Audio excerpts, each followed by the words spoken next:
Hey guys, it's Kevin and here to review the last 3 episodes of Survivor 47. So let's just get the elephant in the room right away. If you remember in my last video, I did say that after making that video and, talking about the season up to that point, I was planning to do individual episode reviews, and I fully intended to do that. That was something that, I was really looking forward to doing. I even had a review planned for the 12th episode. I really wish I could have done a full review for that because oh my god, what an episode of television that was. We'll get into that.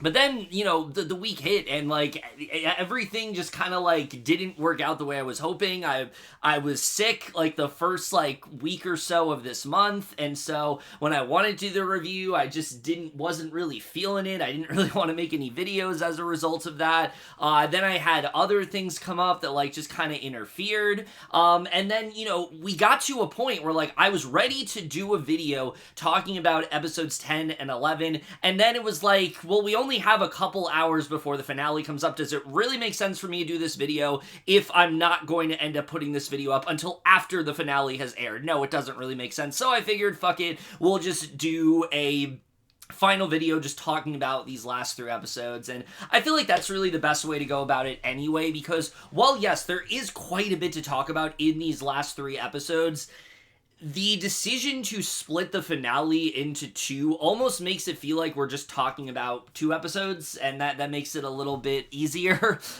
which, I'll talk about, but I also feel like there's more to discuss in this video.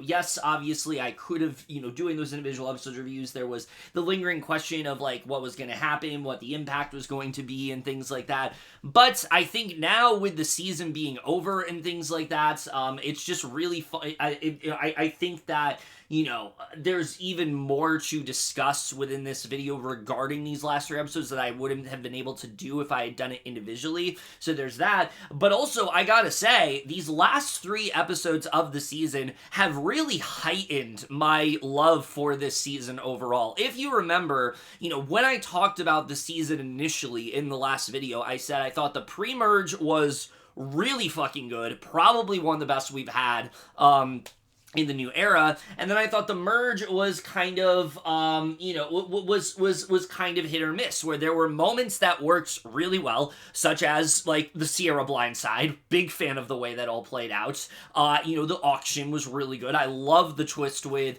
Saul finding an advantage and getting to choose somebody to, save at that tribal council. I thought that was a really, cool, I thought that was really cool to see.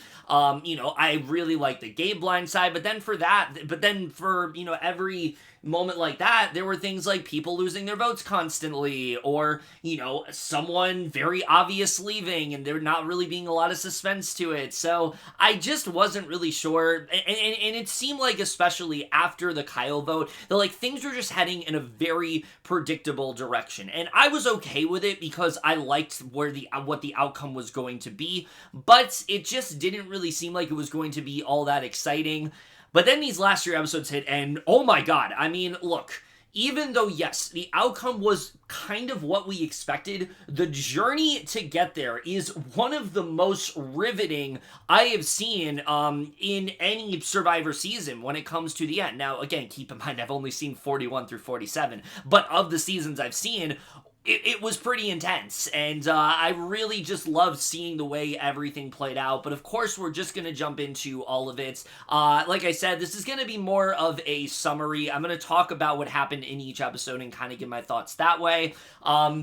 But again, similar to last video, I don't want this to be 3 hours long, so I'm going to try to go through this in as condensed of a manner as I can, but also do it in a way that feels thorough and feels like I'm not, I'm able to cover everything that I want to, so we're just going to go ahead and jump right into it. Alright, so of course, let's start off with episode 12, which, holy shit, I mean, what an episode of television this one really is, because like I said, I think what makes this episode work as well as it really does is the fact that it just felt like at this point that things were going to go one of 2 ways. We had Kyle leave, and it was either going to be that, one of Sam or Genevieve is going to an immunity, and someone in that alliance most has to turn each other, most likely Andy ends up going, and that's kind of how that plays out. or somehow, or the Alliance is just gonna take out one of Sam or Genevieve, and that's kind of how it was gonna play out. So you can imagine just how excited I was when I saw that there was a third option that I didn't really consider, and that is that Sam and Genevieve actually pull something off and are actually successful with it. Early on in this episode, we kind of see Sam get to a point where it seems like he is just kind of feeling defeated, and I think that's something that Sam has done a good job with all season, is whenever he hits a low, he always tries to go high, but it really felt like at this point, like, there just wasn't really anything much that he could do, and it really did seem like we were heading into a place where this alliance was just going to remain on top. I mean, they're already talking about how they took out Kyle, and now it's just gotta be Genevieve or Sam. We see that, it seems like the consensus is that it's gonna be Genevieve, but then we get this reward challenge, and my God, do things turn around dramatically here in a way that I don't think anybody was really prepared for, where essentially, we get to this reward challenge and Sam ends up winning the reward, and it's not just any reward. This is like the biggest reward of the season, where he gets to take 2 people overnight, and they get letters from home, and they get to kind of discuss whatever they want, and this is probably, in my opinion, I think Sam's best play he has had post pre-jury, because like I've said before, or post pre-merge, because like I said before, I don't think Sam has played especially well in the merge phase. I think there are things that he did that just really ended up hurting his game, being so willing to, like, throw Andy under the bus, lying going against Rachel and outing, the fact that she was going to be targeting, that they were going to try to target Kyle and things like that. I think that there were just him deciding to align with, like, Genevieve and Kyle and kind of like ice and no one else really, trying and just kind of giving up on everybody else. I just think there are some things he hasn't done very well, but what he does here, I was very impressed by, because Sam really at this point, he recognizes the spot that he's in. He knows that he has to take Genevieve, but he knows that in order to do that, he needs to take somebody else and maybe could try to pull something off. And what better way to do that than to rope in the person that has actually been the most likely to flip, which is Andy. And I thought this was brilliant work from Sam, because if you remember, Sam is kind of the reason Andy is still there. If it wasn't for Sam trying to pull an Andy early on in this season, Andy probably goes out when Anika does, but because Sam put in such great work, that's why Andy really is still there. That's why Andy has had, like, this renewed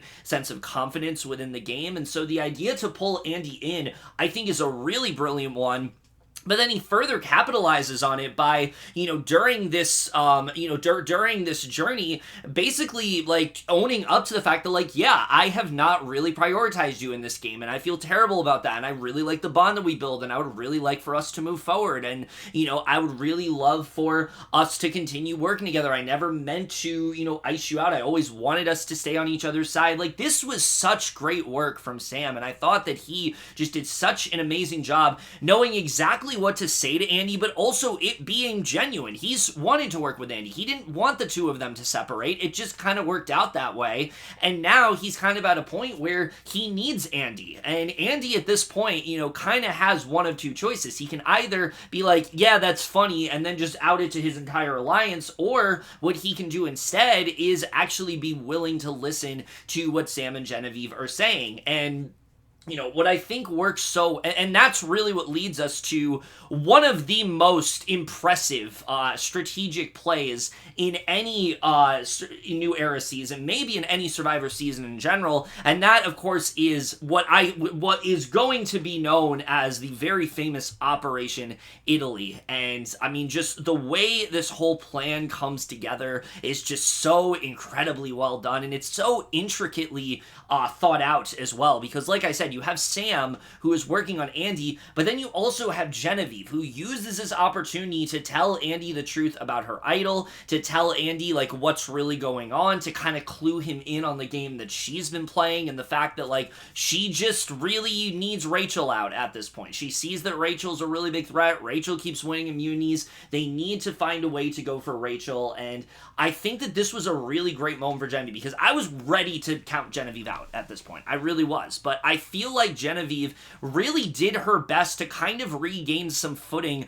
within the game and own up to the fact that, like, yeah, I just haven't really felt a need to actually show that, like, to really regain some footing. And also, I think, kind of show that a lot of what she has been doing in the past several weeks has been intentional. She has not just been icing people out because it's easier for her to do that. She's been doing that because she's worried that if she gets close with someone, that she is going to have to blindside them again, and she doesn't really want to have to do that. She knows what it meant when, she knows how she felt when she had to do it to Kishan. She doesn't want to have to do it again, but she also doesn't want to get close with somebody and then them do the same thing to her. And I thought that, again, this was really good from Genevieve, and a really good thing to say to someone like Andy, who has felt underestimated in this game, who has constantly felt like people are not taking him seriously. And it's really great that she's able to kind of reel him in there, but also come up with this brilliant plan that, like, one of them is going to pretend that they have some kind of advantage and they're going to fool everybody into doing it. I thought that was really great. And then Andy really capitalizing on this as well,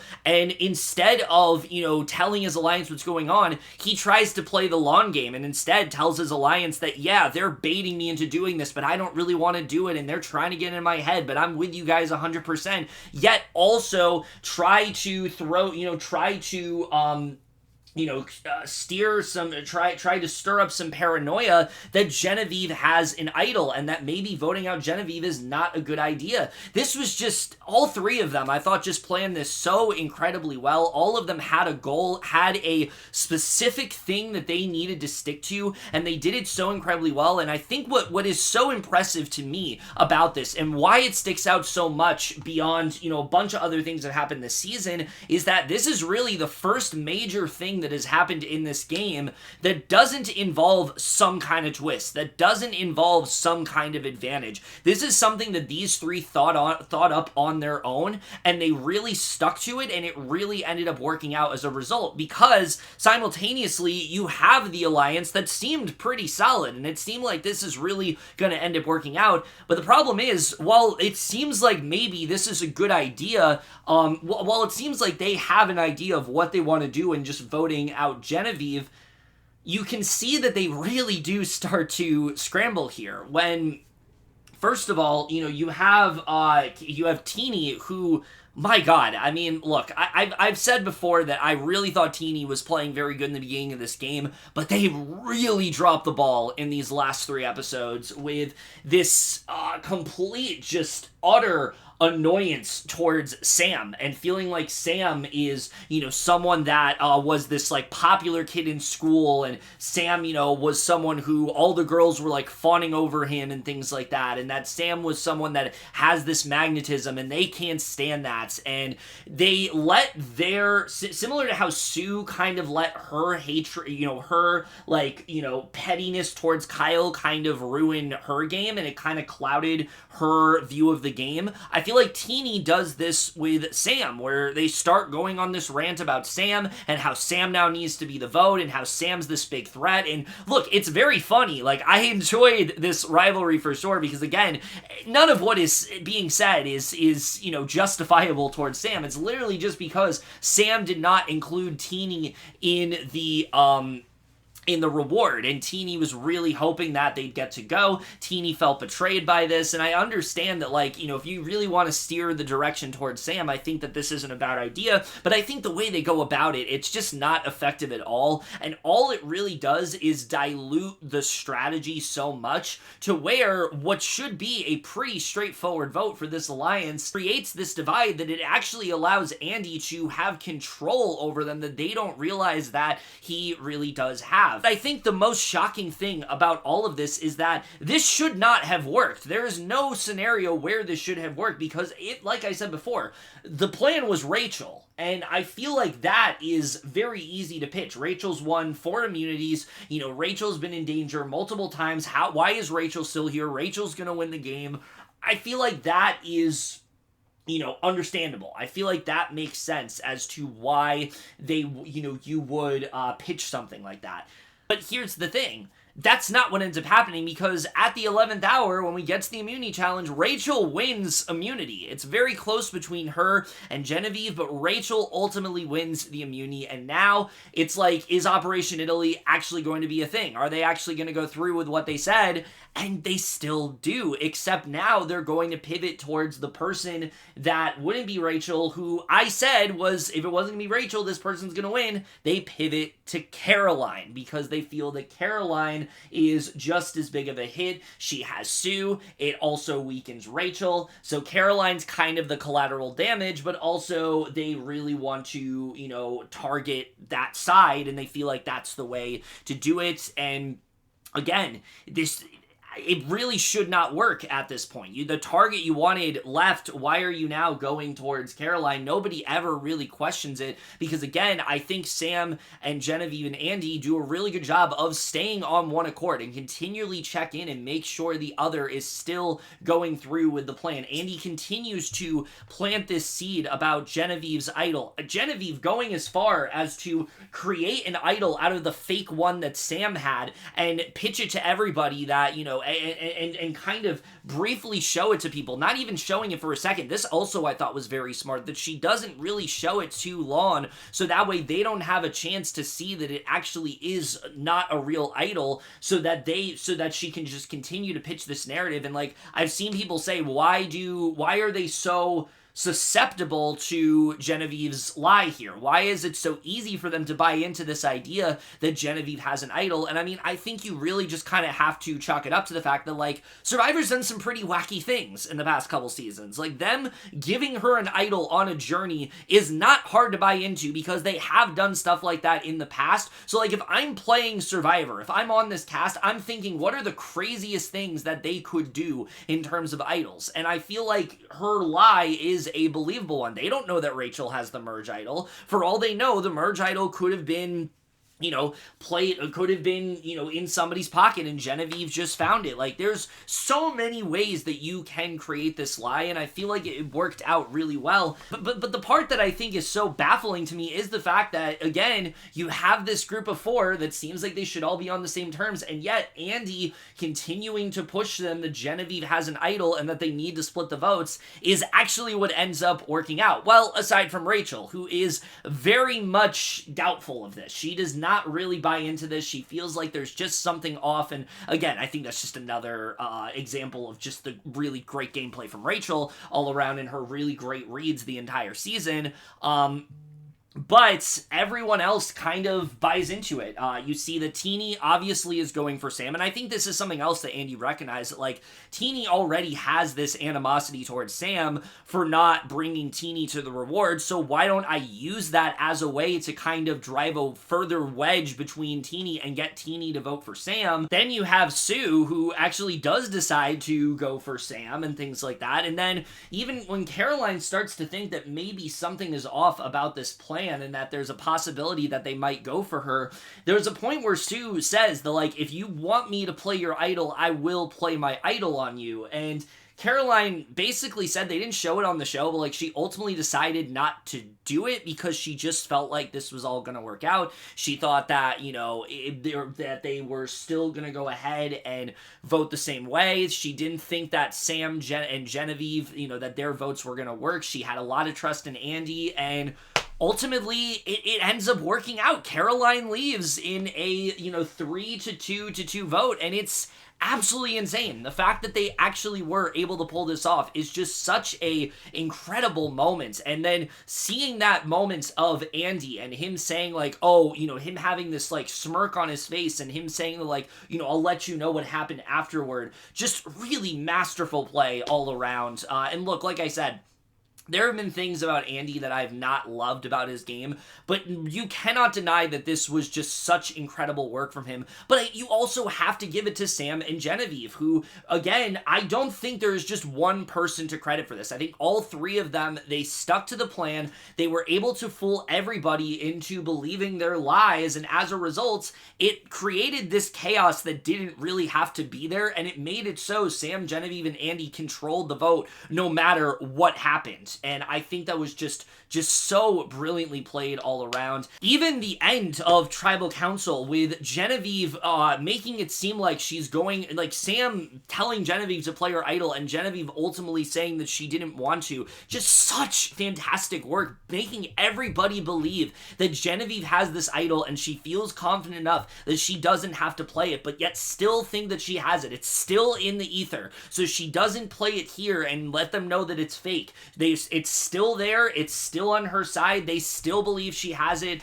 Just really fantastic work from her all around. In terms of Caroline, really does suck to see her go. I really do think that she could have won this game had she made it to the end, especially hearing things postseason and her interviews and things like that. She just has a really good mind for the game. I think she's a very good strategist. I think there's a lot of things she did early on, specifically the way she handled things with Rachel early on, seeing her as this threat and trying to get all of Tuku to go against her when they were trying to pitch other threats, I think was just really great work from her. I think the way that she was also willing to pivot, I think was just really well done. I do think there was a lot that Caroline did very well, and I don't necessarily blame her for this. I don't think her, you know, telling Sue to not play her idol, I don't think that's why this failed. I think this failed because, again, nobody for once stopped to think, well, what if one of us doesn't do that? Why are we splitting the votes here? Why don't we all just vote this way? Most of the time, if you're going to split the votes, you really have to consider, is that a good idea? Should we really split the votes here? Unless you think the vote's gonna tie, there really is no reason to be splitting the votes here. And I understand they were worried about Genevieve playing an idol and things like that. And again, just the fact this was able to be pulled off, just hats off to Sam, Genevieve, and Andy. I was so impressed by the way this went down. But again, I think just this controlled chaos that happened within this group, it's just really crazy to see. It seemed like the Underdog Alliance was a pretty solid group of 5, but all it really took was for one of them to flip, and the whole thing ended up pretty much imploding. Now, obviously, this didn't really change that much in the grand scheme of things. Yes, Caroline goes, obviously weakens Sue. Sue does not have nearly as strong of agency of her own at this point. Yes, it really, yes, it does kind of, tip the scales more in, like, Sam and Genevieve's favor. Yes, it does do that, but it doesn't really hurt Rachel's position all that much. She now has Sue, who is willing to be on her side, and it doesn't really change all that much as a result. But then you also have Teeny, who, well, we'll talk about Teeny in a little bit. But overall, I mean, just such a fantastic episode. I love the way everything was done here. If I had to grade this episode, I mean, this is just one of the best Survivor episodes that I've seen. I think even the way it was edited too, with like the stealth mission that like Andy was going on, the way he was trying to bait everybody into splitting the votes and creating this paranoia about Genevieve's idol, just chef's kiss in terms of the editing. I love, again, the way just everybody stuck to this plan, and again, just seeing the way everything played out, the building blocks and getting there, but then also seeing things like Sam getting Andy back on his side and making him feel good, Genevieve fooling everybody into playing her idol, even presenting the Caroline and Sue dynamic so prominently in the first half of this episode. That should have been an indication that like something was going to go wrong, and the way I saw it was like, oh, it's going to be Sue before Caroline. I never once thought that it would be Caroline before Sue, but yet here we are, Caroline's gone, and it's definitely very unfortunate, to say the least, because I do think that she was just a really, really great player to watch, and I really did enjoy her on this season. And yes, it does suck to have her go, but again, just, man, the way Operation Italy played out, it's gonna be one for the ages. Like, I think moving forward, everyone's going to come into future seasons of Survivor, and they're gonna try to replicate this, and it's just not gonna work out, because they're either gonna do it too early on in the season, they're gonna have somebody close, they thing is close to them that is not as close to them and ends up leaking the plan as a result. And also, because the fact that this has now happened, other players are going to try to play around this. So, again, I think this was really just like a once-in-a-lifetime type strategy that really just ended up working out. It's one of the best strategic plays we have seen in a very long time, and it also is one of the best episodes in the modern era. I still think the best episode of the modern era, I think Caleb playing his shot in the dark when all the votes were against him, kind of hard to top that. I don't think we're going to be topping that one. I don't think we're going to be surpassing that for a very long time, but this one definitely got pretty close and is definitely in the upper echelon of some of the best Survivor episodes that I've seen. So with all that said, this episode absolutely would get an A+.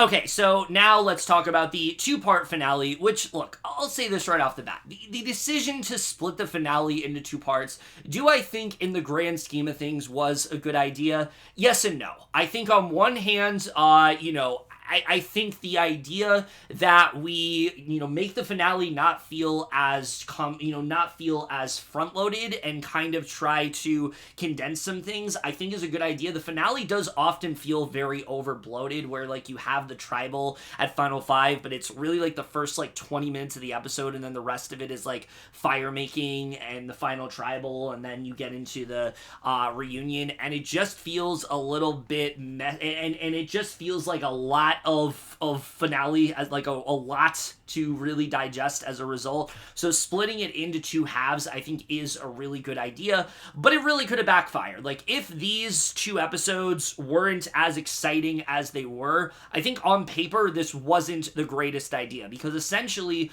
you are neutering the actual finale with all the interesting stuff, the tribals and who's going to be voted out in the first half, and then the second half is essentially just fire making and the finale where nobody gets voted out. It comes down to who can make fire the best, who can really burn a rope the best, and then who ends up winning at FTC. And that's just not nearly as interesting as, oh, it's Final 5, there's still a lot that can happen here. You could have someone who you think is the front runner and that person could leave at Final 5, and then the finale is so much more open.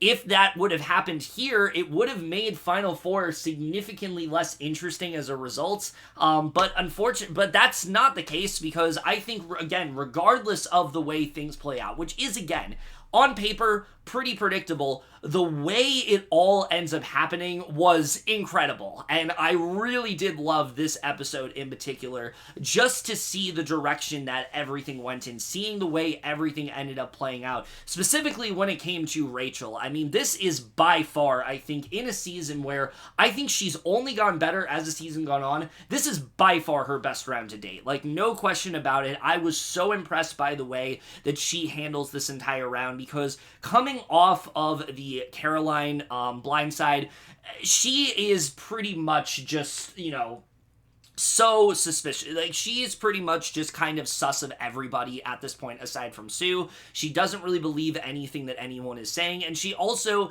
is really worried about the pull that Genevieve and Sam have now. She recognizes that Genevieve and Sam were able to flip Andy into what was going on, and she really wants to try to capitalize on that. She hears this conversation that, Sam and Andy are having with Teeny, and she listens into the entire thing, which was just a really, really great move from her. The fact that she was able to do that, in pitch black, and no one was able to catch her. She did it at exactly the right time when, nobody could tell that she was doing it. Nobody was looking for her at that point. I thought that was just a really brilliant play from her. But then it's the way that she tricks everybody this round. She kind of does what Andy does, but I think does it in a way that is far more dominant than he was able to. What Rachel does so well here is basically, trick everybody all on her own throughout this entire episode, because the way things are going down, you have Sam, Genevieve, and Andy, and they are on a high at this point. They are feeling so good after what's happened. But they want to try to make it seem a lot more happenstance than it was. They make it seem like they all just kind of, it all just kind of worked out that way. They didn't mean to vote that way, but it just happened. And, they expected Genevieve to play her idol, and she didn't play her idol. And I think this was a good move from Sam and Genevieve. I think that initial lie works really well. But the way that Andy plays this is so bad. And I think that, it takes the great strategy that he had from the last episode and kind of ruins it here. Like, he really does hurt his game quite significantly in this episode. Now, a lot of it is based on things that he did not know was happening, but I think just the way that he went about it, I think that he was just feeling really high and mighty after what happened, and he was kind of feeling like, okay, I have this 3 now, I'm in a really good position, I've now gained this momentum, people are going to be on my side, nobody's going to be willing to go for me at this point. I have a really good opportunity to try to turn things around here, and I don't think he wanted to pivot at this point. But the thing about Andy is that he's pivoted when he's needed to, but yet he also has pivoted too quickly at points. And I think that this was the point where he desperately needed to pivot, and he needed to realize that was something that he needed to do, because early on, you have Rachel, and, despite the fact that she knows that she's in some danger, she is very much looking at Genevieve at this point. She thinks that Genevieve is still her target. She's wanted Genevieve out. She wanted to still go down, and she's not really sure if she's going to be able to make it happen, but she does find a way to pull Sue in closer to her here, because I think what she recognizes, one, she really needs Sue, but two, Sue's also kind of all alone, and so because of the fact that both of them, that Sue really needs a home, she decides to tell Sue that she has the idol that I thought she was going to end up pulling a Marianne and never having to play. She does tell Sue that she has the idol here, and this really ends up, I think, furthering her trust with Sue. Sue is now feeling, as close to her as possible, but also Rachel kind of recognizing that Sue is somebody who has been super loyal to her allies. I think it was a really good play from her to kind of see that, Sue is the person I need to get on my side. Sue is the person I need to make sure is with me no matter what, and I think it was really good for her to do that here. Meanwhile, pretty much everybody at this point wants to go for Rachel. They've kind of put the pieces together. They've realized that Saul's the one that saved her. They've realized that she was probably the reason that Kyle left. They've realized a lot of different things about Rachel here, and it's really not looking great for her at this point. So we get to the immunity, and it seems like, there's a possibility that maybe things are going to turn around here.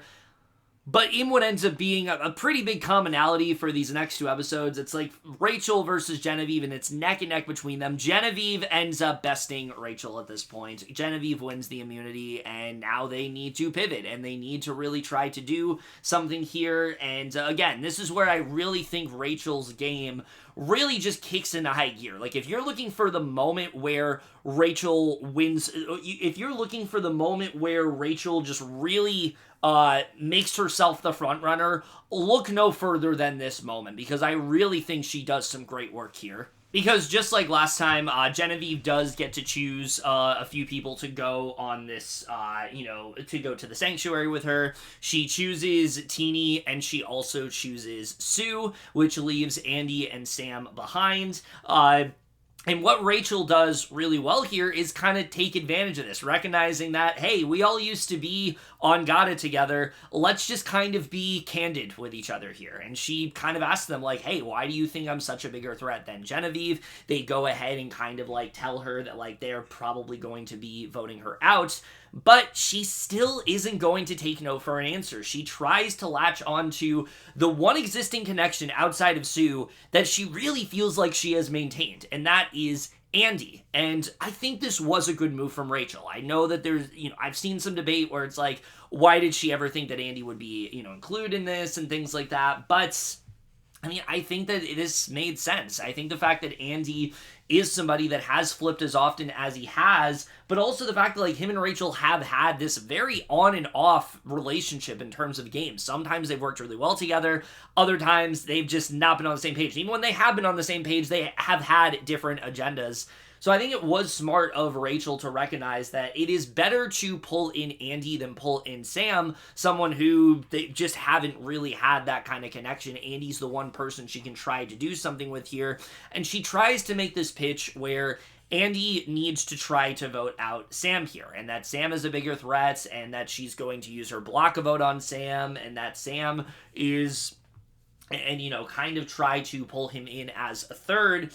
And this is the thing. I get why, like, yes, Rachel's a really big threat. You want to take her out when you have the chance. But I think that Andy is in a good enough position here to where he could have easily just gone ahead and done this. I think the idea of working with Rachel on this vote to take out Sam is not necessarily a bad one. And Andy, at first, does handle this very well. He doesn't give her a straight answer. He does kind of say that, I'm open to the idea, but I'm not really sure. I don't want to close any doors. I think that was really good. And, from this point forward, I'm like, okay, Andy's basically going to do the same thing he did last round, most likely, where he's going to tell the rest of the group that Rachel is baiting him into voting this way while actually maybe voting with Rachel and Sue here. I really did think it was going in that direction, that Sam was going to be voted out, but then Andy does way too much here, where, again, I think at this point he's just feeling really high and mighty, and I think his best move at this point is to frame Sam for what happened. Tell Rachel that Sam is the reason why that vote ended up going down the way it was. Sam pulled him in, and he felt like he had Sam on his side, and now he just feels like Sam is going to take credit for this, and he doesn't want him to take credits, and, he's worried that, he's worried that Sam is going to do this to him, and that Sam isn't really on his side. I think there was a lot that he really could have done here to, further drag the knife to plunge the knife into Sam's back, but instead, I think what he does is basically give his, FTC to Rachel before he even has a chance to make it there. He talks about the game that he's played and basically tries to use this opportunity, thinking that Rachel's going home, as an opportunity to, basically campaign to her and tell her why she should vote for him to win in the great game that he's played, when all this really does is set off alarm bells in Rachel's head, where it's like, wait, why am I going for Sam when instead I can just go for Andy? Because Andy has basically now told me his entire game, and her,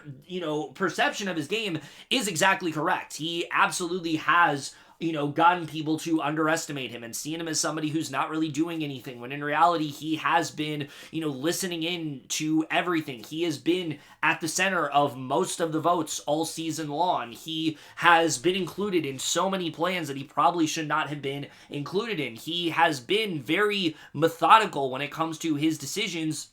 So it really was surprising to just see him drop the ball in the way that he did here. But I get it. He doesn't think that she has an idol at this point. He thinks that Genevieve has the idol. And maybe that's what got him to feel more comfortable and to just, telling her everything. But I still feel like at this point in the game, if you are not safe, you need to do everything you possibly can to, you need to do whatever it takes to prepare for every possible scenario. The scenario that maybe Rachel does actually have some capital and that Rachel does end up spearheading a vote to take you out. What can you do to avoid that? I think, again, the best move is to just vote with Rachel and Sue. Even if you vote Sam and nobody else ends up voting Sam at that point, you can then steer it into saying, well, yes, you pissed Sam off in the jury. I think, again, you do a good job of showing that, you flip when you needed to. You had this opportunity. You felt like this was the only way you could have stayed. I feel like that would have been a really good move for Andy. And even if he didn't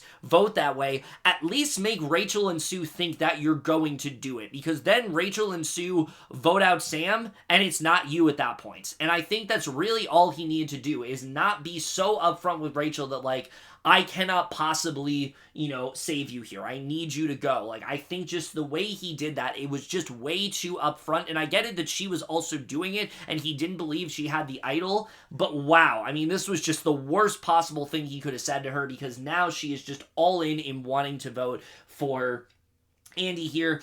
And again, meanwhile, everybody else thinking that, she is the one that is leaving. Everyone's preparing for her to go. Teeny at this point has outed her block a vote to everybody, so everyone pretty much suspects that Rachel is going to be the one to be voted out here. But then we get to the actual tribal, and it is by far one of the best tribals of the entire season, because again, you have everybody, and they're talking around what actually happened at Operation Italy, and Rachel at this point, like, just basically tells them to, like, guys, let's cut the bullshit here. Like, we know what's going on. We know that Andy flipped. There's no possible direction that anything else happened. We have to look at the numbers here. And I thought that this was just so great from her because, again, they're trying to peddle this narrative, and I think, again, if Andy had played this differently, I don't think Rachel outs him here. I think that she tries to pin it onto Sam, and I think that, you know, then things go negatively in his direction, but instead, Andy pretty much sealed his fate with the way it ends up going.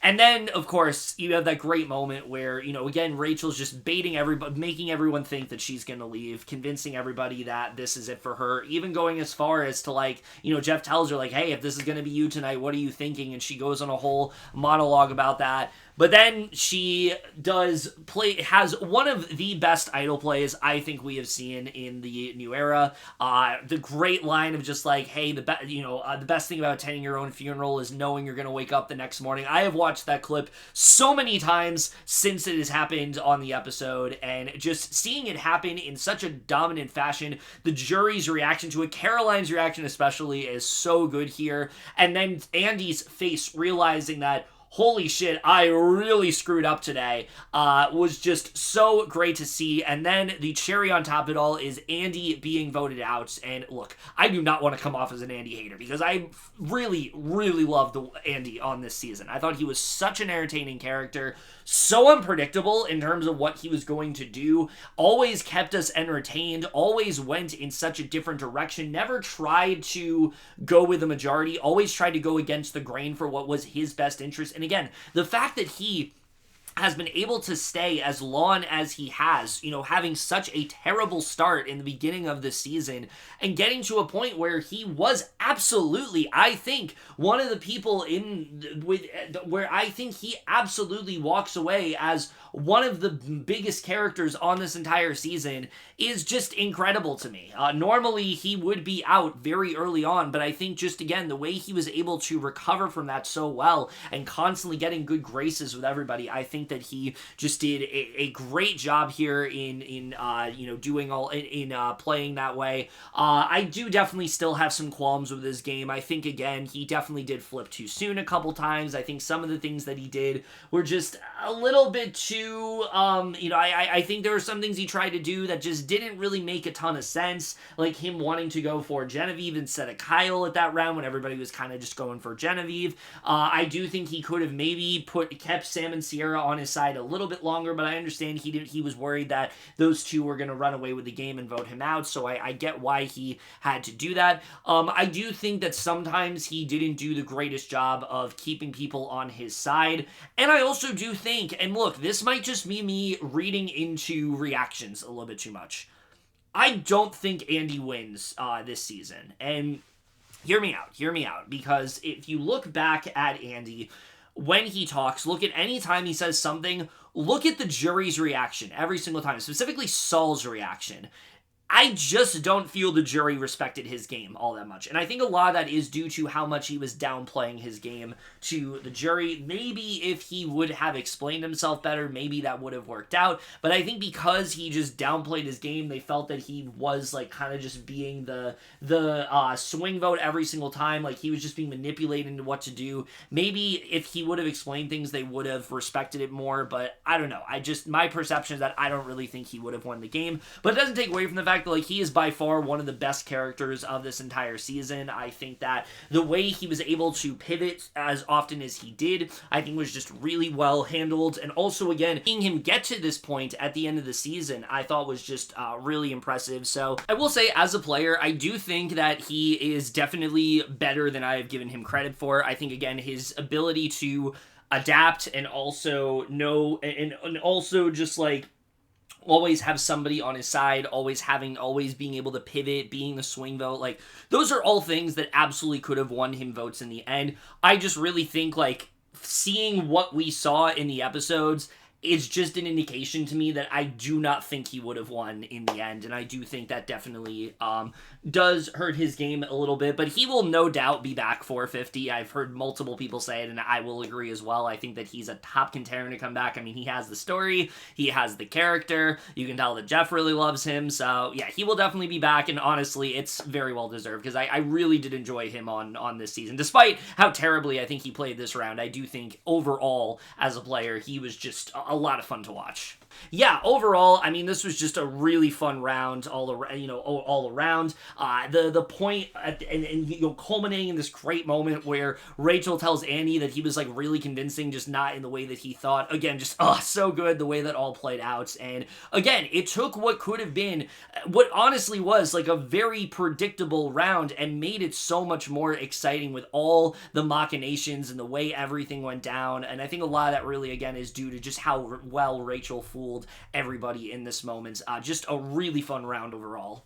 Okay, so now we talk about Final Five, and this is not nearly as interesting, although there are some things that do, again, I think, elevate it, similar to quite a few rounds in this season, because it's pretty obvious from the get-go, it's going to be Genevieve or it's going to be Rachel. These are the two targets, and they're making it no secret that they are against each other. There's even a point where, like, Genevieve is, like, standing by Rachel's side at all times to make sure that Rachel doesn't try to find another idol, and I thought that was kind of fun to watch. I really enjoy seeing these two women absolutely adore each other, but also recognize like they're not on the same side of the game. They're not going to be on the same side of the game, but really respect the game the other is playing. I feel like it's very rare to see a rivalry done in a sense where it's kind of done out of love and not out of hate. These are not two women that absolutely despise each other. These are just two women that recognize that, like, yeah, you're playing a great game, and there's just no possible way that I can win this game if you're here. And I really enjoyed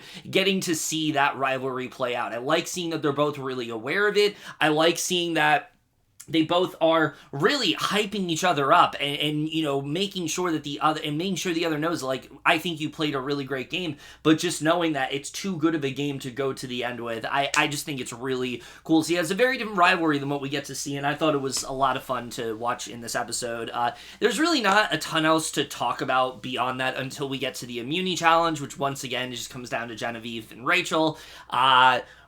And Rachel ends up pulling through, winning the immunity here, which again, don't give a puzzle to Rachel at this point, because she's probably just going to end up crushing the whole thing. But this wasn't even a puzzle. This was like a dexterity challenge where, basically they had to stand on this thing at like certain intervals, and I thought it was a very tense challenge for sure. Normally it's like what we see as like the final immunity challenge, but they switched it around this season. I actually thought it worked out for the better. I really like what they chose as the final immunity challenge, but we'll get into that. When we get to the deliberation before tribal, this is where things get a little bit more interesting, because at this point, Sam or Genevieve know it's going to be one of them, and Sam does something that I think is very smart here, and just lets everyone know that, like, yeah, that idol that Genevieve has is fake. This was something that, like, we concocted on our own, and it should just kind of be straightforward from there. Like, Genevieve's gonna go now, Sam's, made it clear what's gonna happen, but there is an overcomplication that's thrown into that, and their name is Teeny, because, oh my god, did Teeny play horribly this round. Like, listen, I get it that Teeny just wants someone on their side, just wants to have someone that they can trust, wants someone that's loyal to them. But how many fucking times do you have to be misted by Genevieve to recognize that Genevieve is playing you, and Genevieve is not on your side, and Genevieve is not somebody that you can trust in this game? I just don't understand how they are able to make the same mistake over and over again, but they do it here, and I mean, look, the scene of them, like, kind of having that realization is really fun to watch, but at the same time also, like, you already recognize this. You already know that Genevieve, like, fooled you. Genevieve lied to you about the Kishan vote. Genevieve told you that she wasn't gonna vote Saul, and then she did, and now she's lying to you about the idol. So, like, I don't know why you're surprised about this, but again, Teeny going off about Genevieve was a lot of fun to watch, and also now makes them feel more incentivized to now vote with Rachel and Sue. They want to kind of get back in with them, and which is perfect for Rachel and Sue because that's kind of what they were planning to do anyway. They never wanted Teeny to feel like they were on the outs, and so they're able to pull them back in. And we get to, and again, it seems like things are going to be pretty straightforward here. You know, we get to the actual vote. But what's interesting about this is what ends up happening with Genevieve and the way this all, with the vote and the way it all plays out, because despite the fact that Genevieve, that Teeny was so mad at Genevieve, was telling Rachel and Sue that the idol is fake. I know for certain the idol is fake. And Rachel and Sue not believing them at first, not believing the idol is actually fake, thinking that no, Genevieve has this idol, it has to be true. And, you know, Teeny making it being the most adamant that, like, this idol's fake and Genevieve has to go, doesn't even end up voting Genevieve in the end. Votes for Sam, which is insane to me because it seems so obvious that Teeny is going to vote for Genevieve and is trying to corral votes for Genevieve to go. Like, I just don't understand Teeny in this game. I don't understand how we got to this point because, again, I said it before, I think pre-merge Teeny was playing a really good game, but I do think it kind of chalks up to the fact that, like, they kind of just lost. I don't know, I'll talk about more when we get to Teeny, which is soon, but we get to the vote, and yeah, Genevieve ends up going, and look, this is what I'll say about Genevieve. Once again, similar to Andy, I think Genevieve is absolutely a lock to come back. I think she was one of the best characters of this entire season, which is crazy considering she was so purpled in the first 3 episodes of this season. I couldn't tell you a single thing about her. But once she came alive, she really just became such a big character the entire way through. She was very good, I think, at having this ability to get people in on her side, not really hide anything, be very vocal about what she wanted to do, but also always have people rallying by her side to make sure that, like, you know, she was safe over someone like a Rachel, over someone like, you know, she always had somebody on her side, and I think that she did a really good job with it. I think she's a very strategic player, but I also do think there were definitely some pretty big flaws in her game. The ability, her move with Saul, I still very much think was the wrong time to do it. It absolutely exposed her game in a way that it didn't need to be. I think that she made the endgame for her significantly harder than it had to. I think had she kept Saul there and just let them go for Kyle, I think what ends up happening in that scenario is that, you know, if she lets that happen, is that, you know, Saul is that she can just go for Saul at this round. Like, that's probably what ends up happening at that point. You go for Saul now, and I think that Genevieve is sitting a lot better in that Final Four. I don't know who's there at that point, but I think keeping Saul around for a while would have been good for Genevieve, and I think it just made things, like, a lot harder for her. But I do really credit the way that she has been able to get out of some really tough situations. I mean, there are multiple rounds where I thought Genevieve was going to go, and then she found a way to stay, and 1 round away from fire making. Definitely not anything to sneeze at for sure. I think she played a really good game. I think that definitely she was one of the biggest characters to watch. I've seen a lot of Parvati comparisons, and I definitely see it in the sense of, like, just how, you know, fiery of a player she was, how persuasive she was, how she was someone who really just kind of spoke her mind. I think that I definitely see that. I think confessional-wise, she had some of the best in the entire season. And just in general, I thought that she was just such a delight this entire way through. So her going out definitely sucked. I really enjoyed, like I said, the rivalry between her and Rachel. But you knew ultimately one of them was going to go, and this time it just had to be Genevieve here. So again, not much to talk about on Final 5 besides that. So now finally getting to the actual finale. And again, this is where we really run into what could have been a big issue, is that we head into a finale that is very unique in Survivor. For the first time ever, I believe, this is a record, this is an episode where nobody gets voted out of this episode. There is no tribal council. Nobody gets voted out here. I don't think that's ever happened on a finale before, and you do definitely feel that lingering here. It does feel like, okay, it'd be cool if we went to tribal council. It'd be cool if we could vote somebody off. But I will say, for an episode that didn't have much happening, they really made sure that they found a way to keep this exciting, because holy shit, if you're going to have an episode that is just fire making and final tribal council, you picked a good season to do it, because everything that happens in this episode is the most exciting way it could possibly happen. Like, talking about the final immunity challenge, for example. What a great challenge, all around. I mean, it's like this obstacle course, and it leads to this puzzle, and it is so incredibly close. There's a moment where it seems like Sam's gonna win, and then things end up falling apart. Then you think maybe that, Sue or Teeny will surprise us and they will end up winning. And then it comes down to Sam and Rachel, and it's really tight between the two. And there's a moment where it seems like Sam's about to catch up. And then ultimately, Rachel wins and is now one of 4 women to win 4 immunities, which is incredible to see. Again, just the way that she's been able to go on this comp run of sorts has been incredible to watch. And on the surface, again, this should be pretty straightforward. She makes it pretty clear from the beginning, I'm choosing Sue.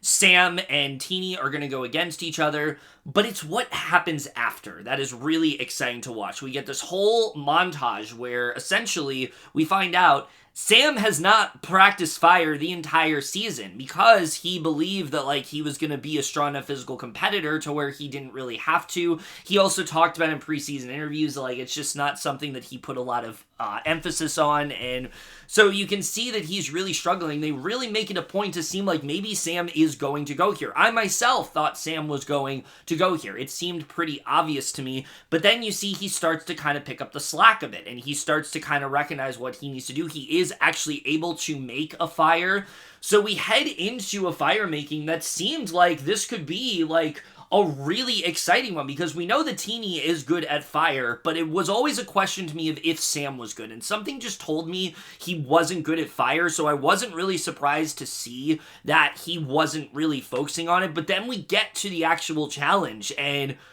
again, this was just such a incredible showdown, because for a while, Teeny has a very steady lead. It really seems like Teeny is going to win this, and that Sam's going to be the one that gets eliminated in 4th place, and it seems like that's what's going to go down. Then Teeny's biggest op arrives, and Teeny's biggest op ends up being the fucking wind of everything. It ends up being precipitation is what's on Teeny's side. Teeny has had these rivalries, one-sided rivalries with, Teeny's had one-sided rivalries with Sam, but it turns out that Teeny's biggest rivalry actually was the wind, because the wind ends up fucking Teeny over completely, making it so it blows away most of the flame and the fire. This gives Sam enough time to catch up, and Sam ends up winning fire making. And oh my god, what a moment this really was. Just the look on the jury's face really said it all. You could see how excited everyone was. I don't think anybody expected for Sam to make the comeback that he did, especially because it was so close to the end. Teeny was seconds away from that rope burning, and then Sam ends up winning here, and again, just such an exciting outcome to watch. And here's the thing, I know we all complain about fire making. We wish the Final Four was just a vote. I myself was even thinking about during this episode, how much more exciting would this be if this was a vote between, Sam, Teeny, and Sue? I mean, Sam probably goes at that point, but it would still be really exciting to see how that would all lead up. If we can at least have fire making and find a way to make it as exciting as this one, I will start complaining a lot less, because this is easily, I think, the best use of fire making that I have seen thus far. I mean, we had a really good fire making challenge in 44, but 45 and 46, not really a ton to talk about there, but this one was just on a whole other level, and it's because of how surprising it really was. Like I said, it really did seem like Teeny had this, and then Sam just comes in at the most unexpected time possible and just beasts through that challenge, and just what an incredible win all around that really was. I was not expecting to see it come down like that, but that's ultimately what ends up happening. Teeny is in 4th place, and look, what's there to say about Teeny? I mean, what a fall from grace this really was, because like I said, the beginning of the season, I thought Teeny was playing impeccably. It was an impeccable player. I mean, had pretty much everybody on their side, was dead set in the middle, seemed like they were making the right decisions in voting out Aysha and sticking with Rome, now having Rome, Genevieve, and Kishan. But then, as the game happened, things just started to kind of crumble. Teeny lost Kishan, and then kind of had to pivot, but wasn't really able to get anybody except for Saul. And then it seemed like Saul was going to be in it for a while, and then Saul leaves, and then Teeny at that point is like really struggling for what to do. They're then able to get in this 5-person alliance, and it seems pretty solid. But then for some reason, after Kyle goes, they don't know who to trust anymore, and they decide to pivot over. And here's the thing, like I said before, I think that there have been some players this season that are very good at knowing when to pivot. Teeny never needed to pivot and didn't try to pivot when they needed to. They pivoted when they shouldn't have. There's no reason they there's no reason they should have gotten away from Rachel and Sue. They should have still stayed loyal to them and not made it obvious that they were going to the other side, because then that just makes them kind of expendable. But then they also needed to pivot after Saul left, after Kishan left, and they just weren't able to do it because of their own paranoia, because of their own, concerns about everybody. They just didn't, and they want to play this game where, like, the person that they have is like completely loyal to them, but yet they kept working with the same people that continued to bullshit them, that continued to take advantage of them, and yet they, were surprised when it happened. So yeah, just a really disappointing game from Teeny. I really did enjoy them on this season. I think that they seem like a really wonderful person all around, but as a game player, my god, did they get super frustrating towards the end of this game, especially just the way they were able to be so gullible and buy into things so easily was just really frustrating to watch, because I wanted to see them succeed. I wanted to see them play a strong game, but I truly do think that Teeny, if they had gotten to the end of this game, probably end up receiving the least, probably end up becoming a 0-vote finalist. They really did give me that vibe the entire season, and just the way things end up playing out, I really wasn't shocked to see them go here. Like I said, I enjoyed them on the show, but seeing them get 4th, again, I was kind of expecting for them to be at the end and just be the 0-vote finalist. We'll talk about what happens there, but this outcome is definitely not the most shocking. I think just the way that things were going, it only seemed like a matter of time before Teeny was going to go, and seeing them get sniped right before the finale wasn't really that much of a surprise to me. So sucks to see it happen, but again, I mean, I really was hoping that they'd play a stronger game, but I do think that Teeny did provide some really fun moments. It just sucks that gameplay-wise, they really did lack a lot of what I thought, they really excelled at in the beginning of this game. I think they really did drop the ball, and they just were really never able to recover as a result. So we then get into, like, the deliberations for the jury, and I really like the way they put this together, because they essentially did it rites of passage style, where they basically did the order of the jury, and then they cut to that juror and talked about what they were really thinking in terms of the vote, and some of them were a bit more surprising than you think. I think for me, the biggest surprises that I had, one was that Gabe was rooting for Sue, of all people. Was not expecting that. I mean, yes, Sue didn't vote for Gabe, and I think that Gabe kind of recognized that, but that was something that was surprising to me. But then Teeny was talking about Sam, not Rachel. Sam was actually the person that Teeny seemed to be looking at. That one was also pretty surprising to me, especially because Teeny's had this like one-sided rivalry with Sam, but I think it's also like looking at Sam's game, definitely there's a lot to like there for sure. So that was pretty shocking to me that it was going in that direction. But then pretty much everybody else was like vouching for Rachel, and rightfully so. So I was really interested to see like how this final tribal council would be, because I really did feel like coming into this, these are 3 people that all played drastically different games, and when you really look at it, I'll talk about how I feel about their game when we get to like the placement that they got. But I have to say, I think that this was hands down one of the most exciting tribal councils I have seen in the seasons of Survivor that I've watched. I mean, you had all 3, it mainly was, like, yes, you had Sue, like, answering some things, but it was mostly this great back and forth between Sam and Rachel, where one said something and then the other had an answer for it immediately to try to retort that. And what I liked about it is that it didn't feel like one was performing better than the other. I think both of them performed incredibly well here. I mean, what Sam does really well in this FTC, I think, is just be honest about the game that he was playing. He recognizes the flaws in his game. He recognizes the things that he recognized the things that he did wrong. And it's the things that I said, like, throwing Andy out too early and, making it obvious where his positioning was and maybe making some moves a bit too quickly. He is aware of those things, but he thinks that he played a game in which he always had these incredible highs and these incredible lows, and he's able to kind of talk about, what he was able to do. He voted correctly every single round. There was never a point in this game where he was on the wrong side of the votes. His name only came up he didn't receive that many votes in this game. That only came up every so often, and he didn't win any. He only won one challenge, but he found a way to excel in different areas, and I thought that was something he did very well. But then when you have Rachel, I think what Rachel does really well is really advocate for herself in this game,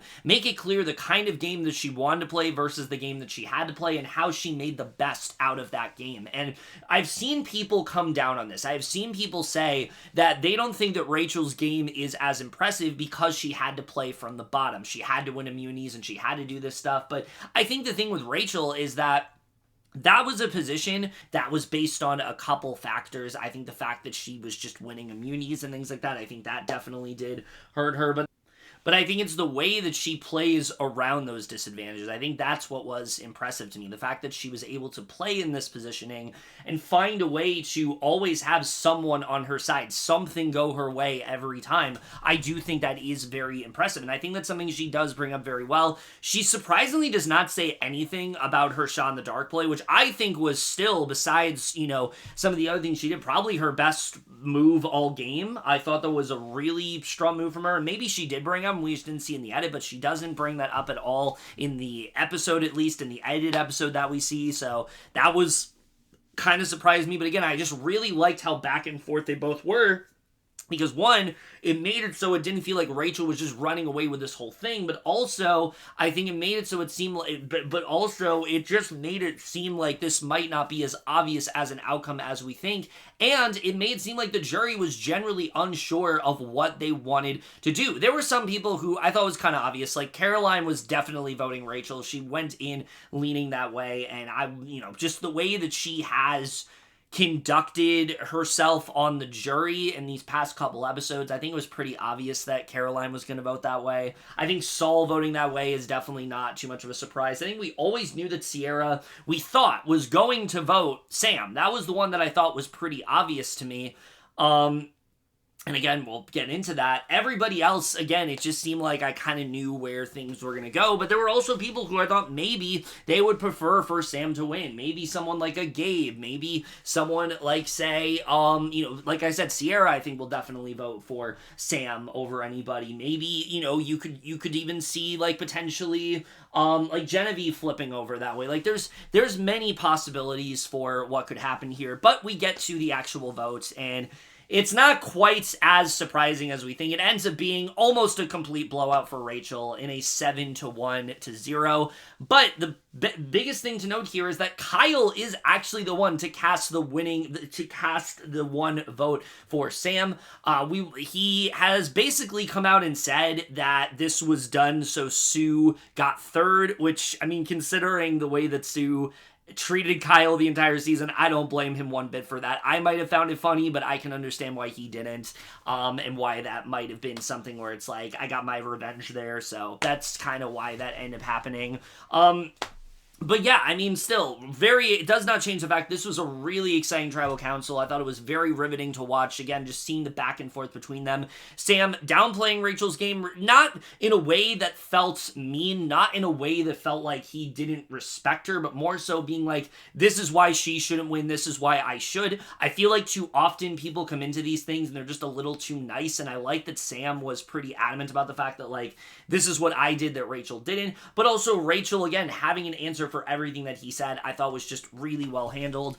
But let's talk about the final three here, because again, I think that the way things went down, it really did not surprise me all that much. Starting off with Sue, I just never really saw Sue as somebody that was going to win the game. Never mind the fact that, like, most of her, like, personal content ended up being secret scenes, but also the fact that I just think the way she played this game was not that great. I mean, a lot of the time her mind was clouded by just her dislike of Kyle and wanting him out of the game, and again, it just, everything else she just wasn't really able to see in front. She just wasn't really able to see around her.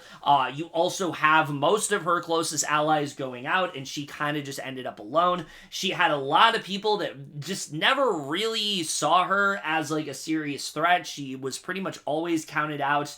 She had Rachel on her side, but I think she was a little too loyal at points. I think because she was loyal, she didn't really have her own agency. And yes, Sue does talk about that, where she says, like, I had to be loyal, and, you know, I think that she explained that, like, I was loyal, I could have pivoted if I wanted to, but I wanted to be loyal. I think that was good that she said that, but I just don't think that her game is really all that great. I think there's a lot of missteps in what she really wanted to do. Hell, let's not forget, she was the target for a little bit on the soul vote. It seemed like maybe things were going to lean in that direction, but then ultimately she doesn't end up going.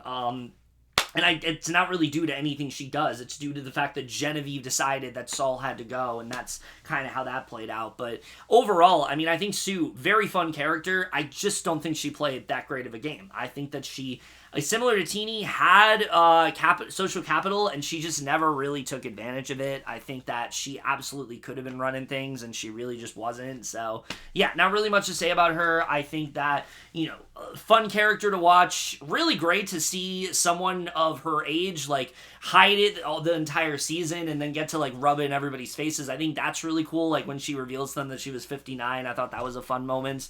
But overall, I just wasn't super impressed by the way she played this game. Was not surprised to see her get 0 votes at the end. Don't really think she had great jury management at all either. Really did not do a great job with that. And then let's talk about Sam, who I do think played a really good game. If you remember the first couple episodes of the season, I said I think Sam is winning this game, and that's because of how well he maneuvered in the pre-jury. I think the control that he had with Sierra, the way he was able to get her to flip on Andy, I think brilliant the way that went down. I think the way that he was able to kind of pivot as well and kind of, exchange Sierra for Genevieve and make Genevieve his closest ally. I think that was really well done. The way he handled Operation Italy. Again, I give all three of them credit for that, but I think he really just did a great job in making sure that that group was the one that got together, and I thought he did a really good job with that. I think the way that he consistently, talked about his game and made sure that, like, people did not see him as this really big threat. During Operation Italy, he still makes it seem like he's at the bottom. He still makes it seem like he has no path forward. I think he did a really good job with that. I do definitely have criticisms, like I said, for I think him just doing some things a little bit too early. I think there were some things that he could have done that he didn't. I think that him and Rachel could have very well aligned in the game. It's just that they never really seem to be on the same page, and that's not necessarily a problem because, of course, they end up being in the final two. But I do think that Sam played a really strong game. He was very good with people. He knew what he needed to say at the right time. I think that he, maneuvered this game in a way that I was honestly very impressed by. I was expecting him to kind of go out when Andy did, and the fact that he was able to avoid that and get all the way to this point, I think is just really impressive. Every time that it seemed like he was going to go, he found a way to avoid it, and I think that is definitely a game that is very commendable.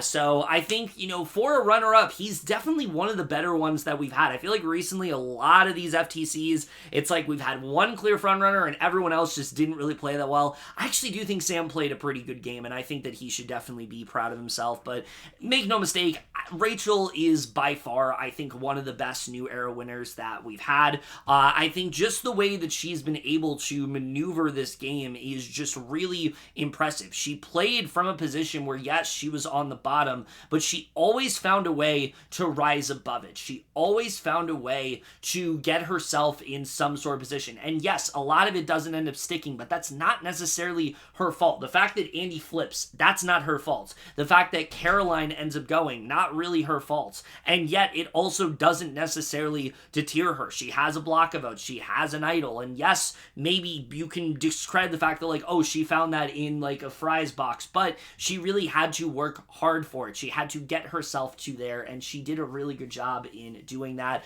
I think the way that she played this game socially also is definitely something to be commended. I mean, the way she handled that whole round when she played her idol, I think was brilliant stuff. She could have easily told people she had an idol, and Sue could have gone, and she found a way to avoid that, and I think that was really good. I think the way that she was able to form that 5-person alliance, I was definitely very impressed by, and I think overall, I just really do like the way that Rachel played the game. Yes, maybe it wasn't the flashiest game ever, but it was a very effective game, and I think once she had control, she really did find a way to hold on to it, even when it seemed like there were points where the wheels were going to fall off and people around her people around her kept leaving. She always found a way to reposition herself, and I think that, she's a very skillful player. She's definitely someone who I think if she comes back in Survivor 50, she is going to be one of the most underestimated players on that season. I think she has a really good mind for the game. I don't think people realize how good she can be if she is in a more dominant position. I kind of see it being a scenario where, like, if she comes back, I think she's going to play a drastically different game, and I think we're really going to see the true potential. I think, like I said, this was a really good win, but I don't think we've seen the full potential for Rachel because she wasn't on a cast that always had her back. There were people who always wanted her out, and it's again because those immunities she kept winning and things like that. Maybe, yes, she maybe won too many immunities, but that was really the start of her getting to the point that she was, and there are things that she does that I think she just kind of had to do to get her that win, and I think that it was definitely a very deserving one. So, look, I think D, for me, is like the undisputed champion of the new era right now, but I think that Rachel definitely is one of the best for sure. I was very impressed with the way she played this game. I think the way she articulated herself was really good. I think things she said postseason, I was very impressed by. She talked about the type of game that she thought she was going to play versus the game she had to play, and how she was able to play that game. A lot of people would not have been able to play the game as well as she did, and she really found a way to just make it all work, and I think she should be very proud of herself. So I think overall, this is a very good win. The one thing that was not so great, though, this reunion reunion immediately after Tribal Council, I think just really needs to be put to rest at this point. I know others have complained, and I was at a point where I was like, let's just see how this goes. Maybe if we have the right cast, it's going to work. And we had the right cast this time, but this was almost an absolute nothing burger. I mean, there was nothing that was said here that was even somewhat interesting. A lot of Jeff just hyping players up, talking about how proud he is of Andy, how proud he is of Teeny, and yes, that's great. Talking about, Rachel's record of winning 4 immunity wins and being in a pretty small club with, like, other women and things like that. Talking about, Genevieve and the way that she played the game. There just wasn't a lot of substance here, and I think it's because this isn't a very flashy cast. There were moves that happened that were definitely surprising, but there wasn't a lot that needed to be revealed here, so it just didn't make for the most exciting finale, and I think really, again, it's just an example for why we really do need live finales moving forward, because yes, what I will say is that we didn't have anybody in the finals that seemed devastated and wanted to leave. There was no Charlie this season. There was no Xander this season. Nobody seemed like, I don't want to answer these questions. I'm not in the right headspace. Get me out of here. There was nobody like that on this season. Sam was handled the fact that he didn't win with a lot of grace, a lot of class, and that's something that was great to see. And I'm not saying that, like, someone who doesn't, that's bad. I think everyone is entitled to feel the way that they do when it comes to them losing the game. I mean, this is life-changing money that they just lost out on. I don't know how I would react if I was in their position, so I am not going to at all, try to, I am not in any way going to shame somebody for feeling this sense of despair, for feeling this sense of sadness, even being a little angry. It's natural. It makes sense why you would feel that way. I just think, again, seeing someone who didn't feel that way made this at least a little bit more palatable, made it a little bit less excruciating to watch. It definitely made it a little bit easier, but it didn't change the fact that, like, there just isn't really anything to talk about here. There wasn't anything really here that I latched onto and I was like, that was exciting to watch. I honestly just found it very boring. We did get a look at Survivor 48. A lot more footage than I expected. Looks like there's going to be some medevac in like the first couple episodes. We even saw like a little glimpse of like a tribal council.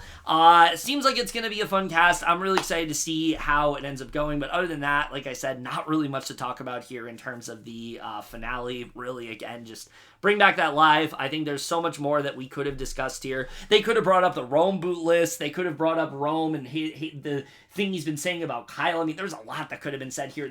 They could have brought up other things that happened, like, for example, how, you know, postseason beefs have gone. Do Sue and Kyle still dislike each other? How does Teeny feel about Sam? You know, what are Genevieve and Rachel up to? Like, there's so much that could have been done here, but again, because they do it immediately after Tribal, I get it that Jeff wants it to be raw and powerful. It dilutes any interest because there just isn't anything to talk about. They're still processing the game. It's just a little too raw, and I think, again, for me, I think the solution is bring back the live finale of Survivor 50. Everybody's excited for Survivor 50. That's the time returnees are there. There really is no reason to do a immediate, reunion right after the finale. There really is no reason to do that. I think, the way to go about it is bring it back. You don't even need to announce that it's coming back. Just do it spontaneously on Survivor 50. I think that would be the option. Because obviously, Survivor 48, jury's out on that. Not much you can do there. But 49, maybe. But I feel like 50 is really the time to do something about that. So we'll have to see how that goes. But right now, that's kind of my 2 cents. Not really a fan. This one especially, though, was probably the most boring of the ones I watched, and just really makes me hope that this is something that hopefully eventually gets Jeff to come to his senses and be like, yeah, maybe let's not do this anymore, because it's really not working at all. And that's really it when it comes to the finale. And like I said, I think that both parts of this finale were really good collectively. I would give both parts an A. But when it really comes down to it overall, I don't necessarily know if this needed to be 2 parts. I think that, there were some strong moments in both, though, that make it so it's not as dumb of a decision as I thought it was going to be. I actually really enjoyed both episodes, so I don't really take issue with them splitting it into 2 parts, but I also feel like, again, it could have been a bad decision. It could have been something that really was an issue. I think if you want to do this again, maybe do final 7 and 6 as one episode, and then do final 5 and I think if you want to do this again, I think maybe you just do like final 6 and 5 and fire making as an episode, and then you just do the finale as its own episode, and it's not 2 hours. That might be the best way to do it. I really don't know what the solution is, but I just think that maybe the way that they went about it here might not be the best idea, and I'm not sure if they're going to do it again. But if this is the precedent that's going to be set for the finale moving forward, I guess it's something we're just going to have to get used to, and hopefully, they really figure it out. I don't think it was like too choppy or anything, but calling it both like the finale definitely is a little silly, because I don't really feel like the first part was the finale. It just kind of felt like its own episode. So that's kind of where I'm at with that. But let's talk about this season, because what a whirlwind of a season it's really been. I mean, this has been one of those seasons that has been such a roller coaster in the best way possible. I think from the John boot and on, we knew that this was going to be a really exciting cast. There were so many blind sides left and right. So many players I thought we're going to go so much further than they did. Aysha especially, still insane to me that she went as early as she did. And then Kishan going right after that, another player that I just had a lot of hope with, and then he just got sniped at the worst time possible. Great move from Genevieve, but, crazy how that all went down. Saul getting out when he did, I really thought he was going to make a deep run, and that didn't end up happening.